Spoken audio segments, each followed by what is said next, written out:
Bonjour à toutes et à tous, ma team Kiffer, j'espère que vous allez bien. Aujourd'hui pour cette nouvelle vidéo, on se retrouve pour le résumé du match France-Italie, match de rugby dans le cadre du tournoi Destination 2022.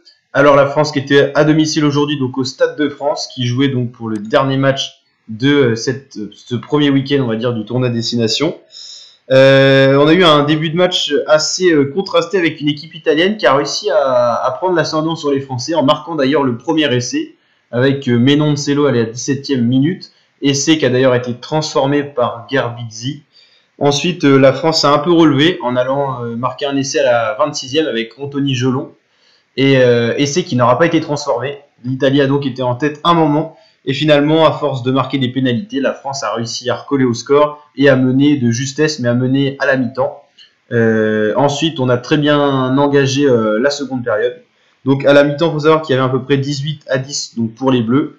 Et dans la seconde période, on a totalement dominé l'Italie qui a subi au niveau du rythme, en mettant déjà un essai à la 41e minute, à la 49e, à la 68e, et on a fini le match à la 82e avec Gabin Villière qui a marqué l'essai. Donc on avait même un essai en plus du bonus offensif. Donc on se retrouve donc en tête du classement du tournoi Destination. S'il a été actualisé, on va regarder ça, il n'a pas été actualisé, mais la France a bien 5 points, et niveau différence de but, on est devant l'Irlande, donc c'est plutôt pas mal. C'est un début satisfaisant malgré pas mal de pénalités, de fautes concédées, faut quand même le souligner. Alors les matchs qu'on retrouvera bien sûr en intégralité sur la chaîne la semaine prochaine, on aura Pays de Galles-Écosse, on aura France-Irlande, ça va être tendu, hein, sachant que les Irlandais ont fait une très très grosse prestation face aux Gallois, et on aura Italie-Angleterre.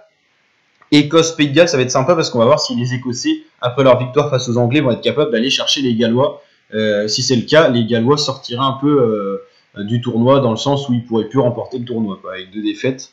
Donc ça peut être intéressant, sachant que les Gallois ont quand même remporté pas mal de tournois dans les dernières années, quoi. Donc on suivra bien sûr tout ça sur la chaîne, donc n'hésitez pas à vous abonner, activer la petite cloche, partager et liker. La team, je vous dis à très bientôt pour de prochaines vidéos. Ciao!